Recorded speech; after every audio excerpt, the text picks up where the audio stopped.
obrigada, muito boa tarde, obrigada pela vossa presença. Vamos dar início a mais uma das conferências, encontro de conferência integrada na candidatura de Lisboa à European Green Capital. Pela primeira vez, uma capital, uma cidade do sul da Europa, está na shortlist, Lisboa é finalista. A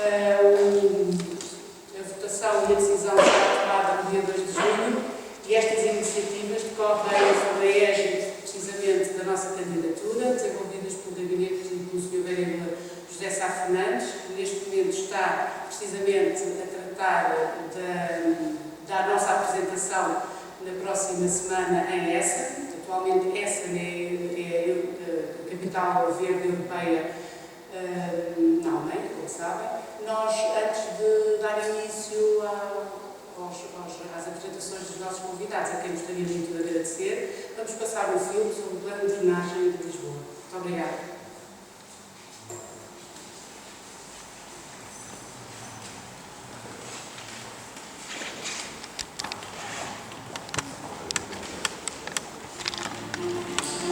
Os efeitos decorrentes da ocupação do território, agravados por alterações climáticas, incluindo a subida do nível da água do mar e o aumento do risco da ocorrência de eventos extremos de precipitação, têm constituído as principais causas das inundações que se têm verificado na cidade de Lisboa, em particular nas zonas baixas.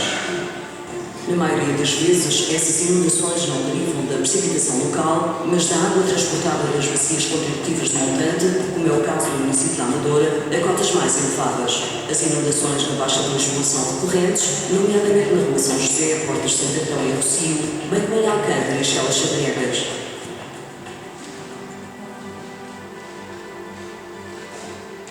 Foi desenvolvido um modelo dinâmico da rede de drenagem e de escoamento superficial, visando diagnosticar os principais problemas por um período de retorno de 10 anos, permitindo avaliar a eficácia das soluções propostas.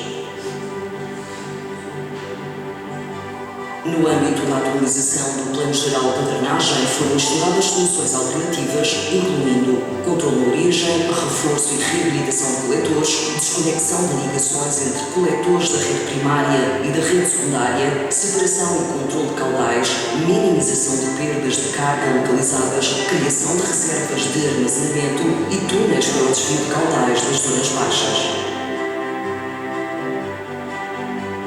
Essas intervenções deverão ser acompanhadas pelo reforço de dispositivos de interseção do escoamento superficial, atualização do cadastro e inspeção do sistema, desenvolvimento do sistema de monitorização e aviso e implementação de procedimentos de manutenção preventiva das infraestruturas. O Plano Geral de Drenagem é uma prioridade para o Executivo Camarário que pretende soluções estruturantes com vista à redução e controle dos riscos de inundação. Propõe-se como solução prioritária na bacia de Alcântara a construção do túnel de Monsanto, Santa Marta, Santa Apolónia, com um diâmetro de 5 metros e cerca de 100 km de extensão.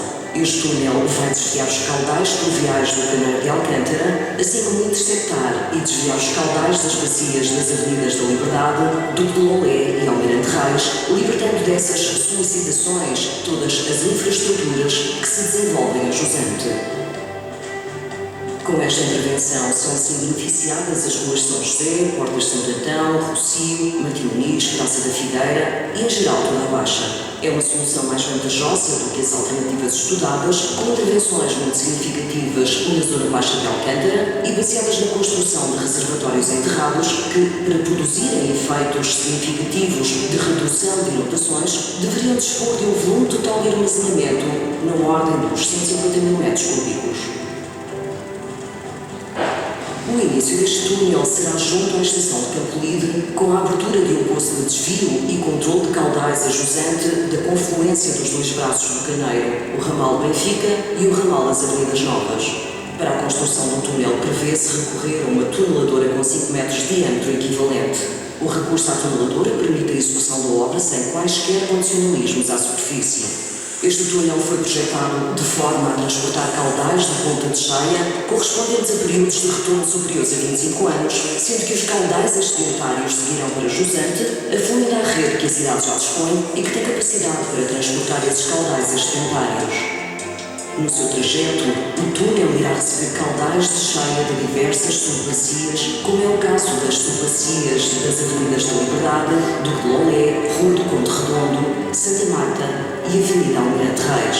Para o efeito serão construídas, entre outras, câmaras ou poças sociais na Avenida da Liberdade e na Rua de Santa Marta, que em tempo úmido desviarão os caudais através desse túnel para o Rio Tejo, com descarga na zona de Santa Apolónia. Os caudais do tempo seco seguirão para Jusante, pelo sistema de drenagem existente para tratamento na Itália de Alcântara.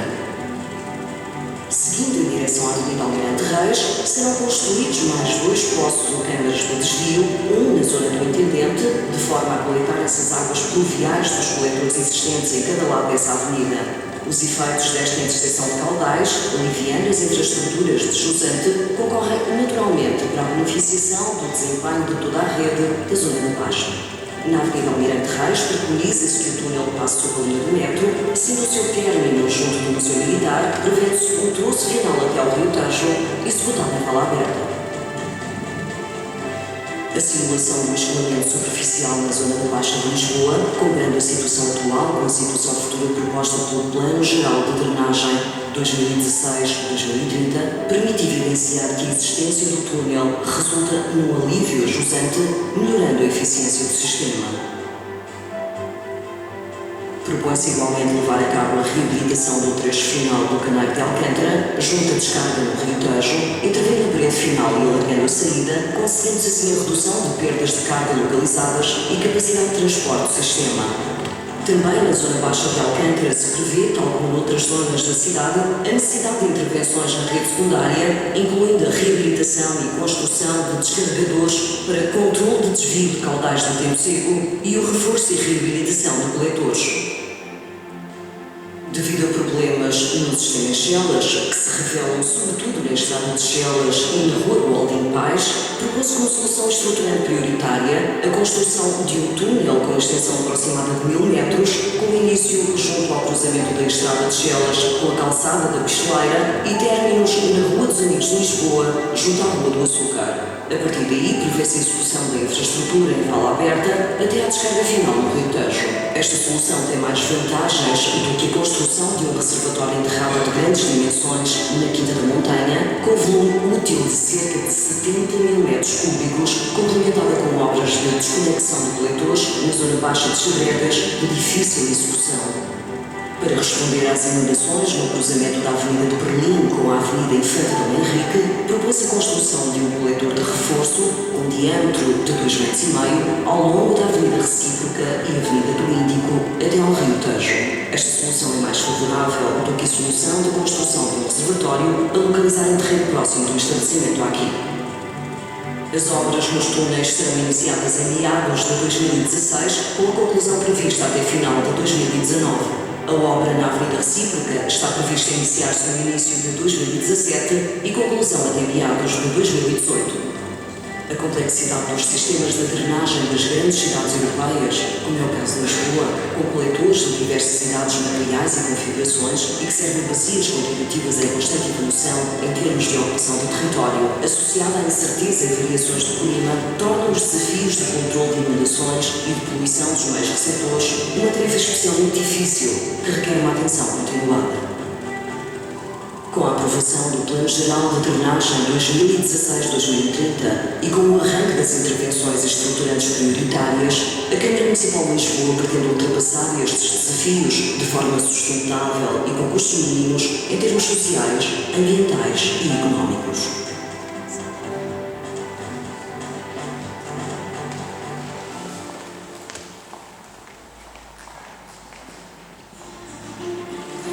Os efeitos decorrentes da ocupação do território, agravados por alterações climáticas, incluindo a subida do nível da água do mar e o aumento do risco da ocorrência de eventos extremos de precipitação, têm constituído as principais causas.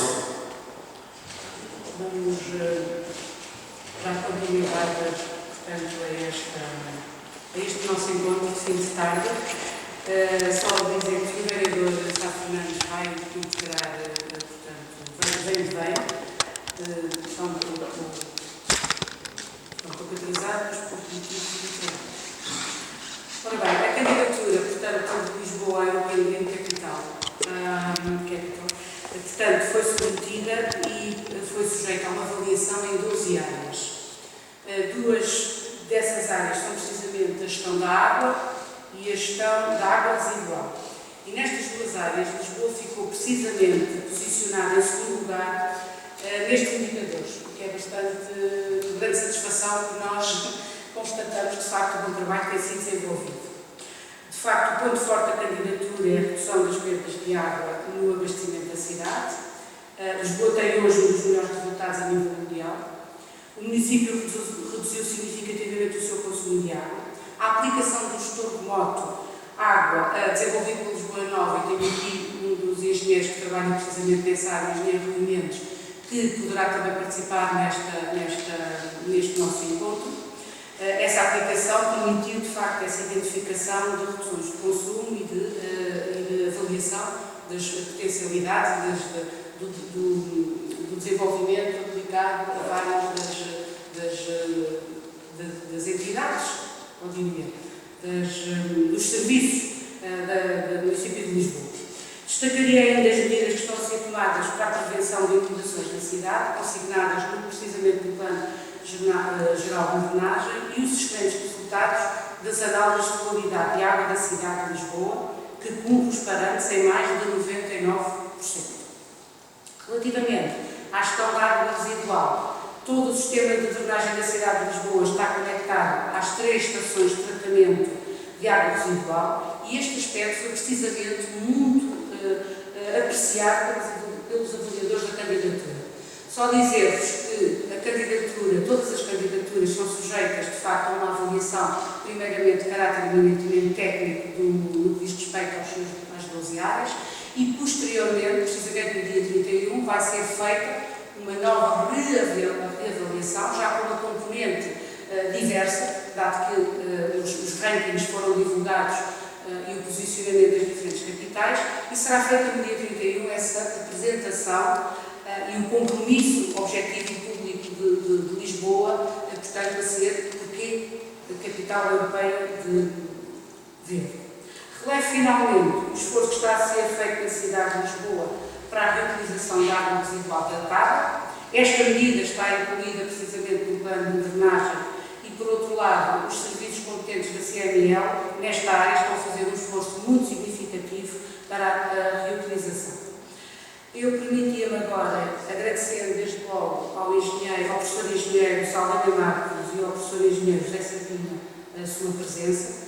A sua presença é, do ponto de vista técnico, do ponto de vista científico, relevante, mas não só. É claramente, portanto, um posicionamento de adesão, portanto, de apoio à candidatura de Lisboa e, portanto, nesse sentido, em nome do Sr. Vereador Sá Fernandes, eu gostaria de apresentar os nossos agradecimentos. Antes de dar a palavra ao professor engenheiro Saldanha Marcos, que é professor catedrático do Instituto Superior Técnico e diretor da IDRA, e ao professor engenheiro José Sardinha, que é presidente da EPAL e professor da Faculdade de Ciências e Tecnologia, pedia desculpa de não ter apresentado Maria Santos da Lisboa Nova, Agência de Engenharia de Lisboa. Dava a palavra ao professor Saldanha Marcos. Obrigada. Muito obrigado. Enfim, agradeço à Câmara e à Nova este convite para estar aqui mais uma vez. Enfim, tenho tido o prazer e a honra até de participar em muitas dessas apresentações. Eu, em março, estive em Berlim, fim de março, início de abril, estive em Berlim e assisti à apresentação dessa, porque eles fizeram depois já tem ano e tal, foi lá. Eu lembro de pensar que Lisboa não era, do ponto de vista da apresentação da cidade, que tinham feito, e Lisboa, eu acho que, enfim, para onde eu tenho ido, eu tenho viajado muito, assim, vantagens e desvantagens, mas na semana passada estive no Recife, vim diretamente de Bristol, e todas e isso é verdade, isso não é só um entendimento que eu tenho, é verdade que as pessoas que falam da cidade de Lisboa falam com um sentimento de melhoria, ou seja, pessoas que viveram há 20 anos e há 15 anos vêm hoje a Lisboa e vêm uma cidade diferente. Uma cidade bastante diferente. Por isso, de fora, quem vê uma melhoria que nós, às vezes, como estamos cá a viver, não conseguimos melhorar de uma forma tão, ou verificar de uma forma tão explícita. Mas, de facto, eu acho que Lisboa tem melhorado bastante. No setor da água, enfim, graças aos esforços da EPAL, do grupo ADP e também ao os serviços da Câmara, então tem que melhorar de uma forma tal que se coloca numa posição que até melhor que, enfim, que dentro do projeto que é ótimo, na água. Por isso, do ponto de vista da água, eu acho que eu vou falar relativamente a isto do ciclo da água na cidade de Lisboa. Eu vou falar das contribuições do Plano Nacional de Drenagem de Lisboa em termos de medidas de adaptação e mitigação. E, basicamente, eu estou a tentar, quer dizer, e um pouco do azul ao serviço do verde. Quer dizer, a cidade melhora muito quando nós agregamos valor aos serviços que fazemos e há oportunidade de agregar valor aos serviços que fazemos quando resolvemos um problema de pluviais, resolvemos um problema de inundações. Há outras mais-valias que podem vir a reboque destas intervenções. Eu vou estar nesta apresentação. Aliás, eu tenho feito, o meu problema destas apresentações é que tendo a falar demais, por isso eu vou ver se peço para controlar. Enfim, vai ter um enquadramento geral, intervenções previstas, controle da origem de drenagem pluvial. O plano é muito complexo, é dinâmico e tem muitas componentes. A componente do controle da origem também é muito importante do ponto de vista da vida da cidade. E depois há alguns exemplos, só dou dois exemplos. O caso da bacia do Alto Ajuda, é uma bacia de retenção e infiltração de usos múltiplos, é multiusos. E o caso do túnel Monsanto-Santa Apolónia. Perdeu um nome no meio, que é o Monsanto Santa Marta Santa Apolónia, e tantos santos que estão a ouvir, não tenho certeza, mas pronto, já perdeu um para, enfim, tem dois nomes, Monsanto Santa Apolónia, sabe-se perfeitamente o início e o fim. Mas também o próprio túnel pode ser aproveitado para muitas outras funções. Não é? Vamos ver que o túnel pode ser aproveitado não só para o transporte das águas pluviais, mas para outro tipo de serviços. E depois síntese e espécies relevantes. O Plano Geral da Margem de Lisboa responde a uma evolução do plano anterior de 2006-2008, e aquele também envolvido. Enfim, tinham-se mais discutidas, sendo os principais estudos, a visão. É muito importante estes estudos terem uma visão. Pode ser uma coisa. E uma visão. A visão deve unir todos os stakeholders. Todos devem estar de acordo com essa visão. E às vezes não é assim tão simples ter uma visão que assemelha. E o estudo começa com visão. O que é que nós queremos para a cidade em 2050, do ponto de vista da ou em 2100? Há uma visão para isso ou não? É muito importante explicitarem para aproximarmos isso. A informação de gás, as alterações climáticas e impactos, um plano deste tinha que ter alterações climáticas. Não é? Porquê? Porque quando se faz um túnel é para ele durar 100 anos. Não é para 2040, é 2100. Temos que saber qual é o cenário em 2100. Não é? Há uma preocupação do território também é mesmo, por isso leva a que se tenha que ter em conta essa situação. Critérios de fixação e dimensionamento, modulação, por isso a ideia aqui é usarmos modulação dinâmica de sistema, cenários, e não usarmos aquelas formas normais. Tem que se ter aqui mais inteligência na forma como se depois toma a decisão, o diagnóstico, as soluções alternativas, a análise comparativa, ações de intervenção, avaliação de diferentes encargos, planeamento, síntese, recomendações e conclusões. Sabendo que isto é tudo dinâmico e que aqui a monitorização tem um aspecto muito importante. As obras não vão ser feitas ao todo horas de tempo. E se começar a monitorizar agora, as decisões daqui a 5 ou 6 anos ou 7 anos são baseadas num conhecimento muito mais próximo. Um dos grandes problemas é que a gente decide muitas vezes sem dados que podia ter se começasse a pensar nisso nos grandes anos. E poupa-se dinheiro. O que nós queremos é fazer mais com menos. O que nós queremos mesmo é usar a informação, usar a inteligência, usar o conhecimento para ter nível de serviço elevado com custo baixo. Isto foi o processo em que nós fomos muito apoiados. Houve vários workshops principais com avaliadores, veio cá enfim, o Anjo deu a neve, veio outros que avaliaram fora. É muito bom nós termos essas contribuições, várias sessões na Câmara, múltiplas apresentações e discussões, porque quando nós abrimos e quando nós pomos o que fazemos, de volta recebemos sempre contribuições. O Congresso da Água não é NAGE, não é revista Normas Engenheiros, nem a Nova, nem a Embaixada Holandesa, que nos pediram para ir lá, enfim, na APL, no Metro. E por outro lado, claro que houve um apoio muito próximo da equipa do PGBL e também da ADP, porque a ADP cedeu ao Frazão, enfim, a várias pessoas que do grupo das Águas de Portugal, enfim, contribuíram para este plano. Por isso, mas este plano não é só plano. Quer dizer, este plano teve um seguimento em termos de projetos de execução.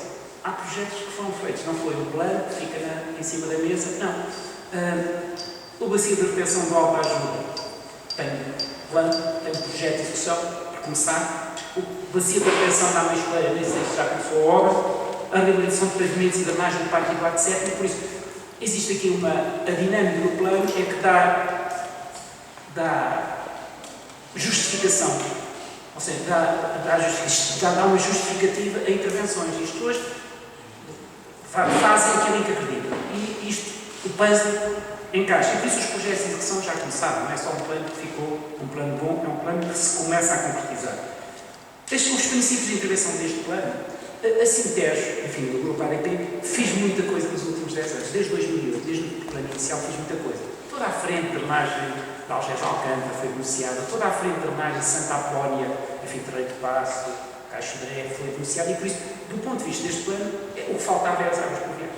Portanto, se tinha tido uma intervenção muito pequena daquelas grandes chuvadas de setembro e outubro de 2014 que despoltaram ainda mais esta situação. E por isso, neste plano, a ênfase era pluviais e havia uma ênfase também muito importante, minimização de grandes intervenções com impacto social. Nós não queremos isso.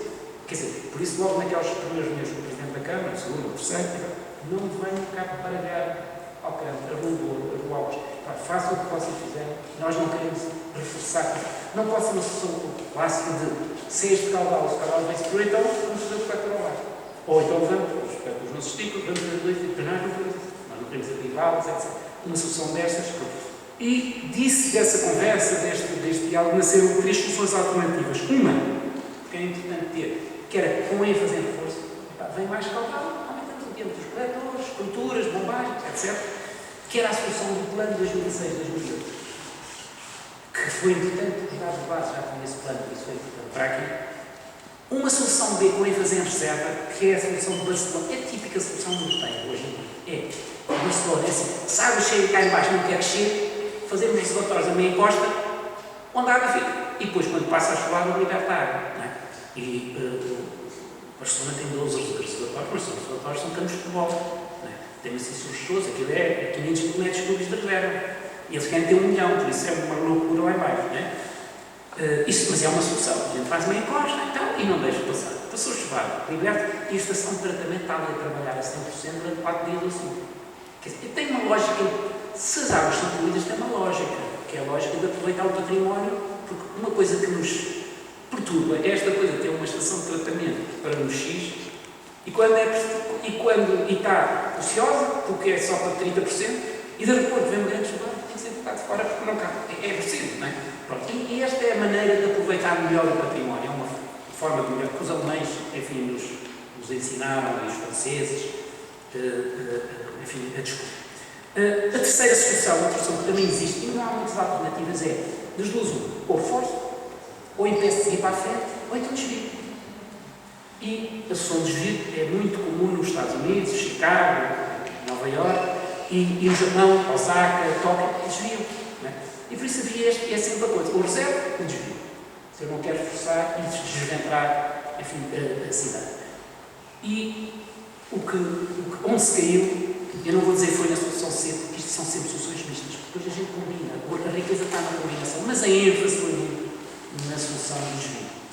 Agora, os túneis, eu costumava dizer que os túneis encandeiam, porque depois só se fala dos túneis. Os túneis são 2 em 10, quer dizer, os túneis, há muito mais do que os túneis. Para se perceber o plano tem que se perceber mais. E os princípios de intervenção do plano, quer dizer, há soluções estruturantes com impacto mínimo na sociedade. Os túneis são soluções muito estruturantes, porque são os túneis. Mas é necessário e não é suficiente. Quer dizer, os túneis são necessários, libertam tudo que está ajustado. Mas inundações na montanha dos túneis, quando ainda não chegou lá, tem que se resolver. E há sítios especiais de buracos que tem que se resolver. E isso não se resolve com os túneis. E por isso, necessário, mas não suficiente, quer dizer que há muitas soluções descentralizadas complementares das soluções estruturantes que são tão importantes como os túneis para resolver os problemas das pessoas. Não é? E entra o controle da origem. O controle da origem é uma intervenção a montante da rede de coletores, aproveitando a retenção e infiltração. E as bacias de amortecimento. E outro aspecto muito importante, enfim, e o G. Sardinha sabe muito mais disso que eu, é também que isto não funciona sem gestão. A gente tem que gerir, porque uma obra muito bem feita, mas não se gera, se não se limpa, se não se mantém, aquilo ao fim de algum tempo, por isso a gestão, ou seja, o cadastro, para a gente conhecer bem, a motorização e o aviso. Porque um sensor pode nos avisar onde vai chover e alterar para saber porquê. Há ali qualquer coisa que está a acontecer em assoreamento, então intervimos antes dos problemas. Não é? Ou formação e capacitação também é importante destes serviços. Formar, capacitar e entusiasmar para resolver os problemas. E isto, se não tem um valor e um custo, não existe. Quer dizer, o plano tinha, às vezes é pouco, mas tem motorização, capacitação. Porque se aprova o plano, aquilo está lá e depois as pessoas, está lá uma linha. Se não, Não existe. E depois ênfase na valorização das intervenções. E vamos ver um bocadinho associar como é que se cria valor nestas intervenções que não é... Isto é basicamente um diagrama que eu costumo sempre usar quando se faz sistemas de drenagem pluvial ou a visita, ou mesmo de saneamento. A primeira coisa é a saúde pública. Nós queremos resolver o problema das pessoas. Saúde pública é as pessoas não haver riscos, riscos grandes, como às vezes acontece, e tipo quando vem uma chuvada e que as velocidades de escorrência são 2 metros por segundo e há meio metro de água, uma pessoa pode ter um acidente mortal, não é?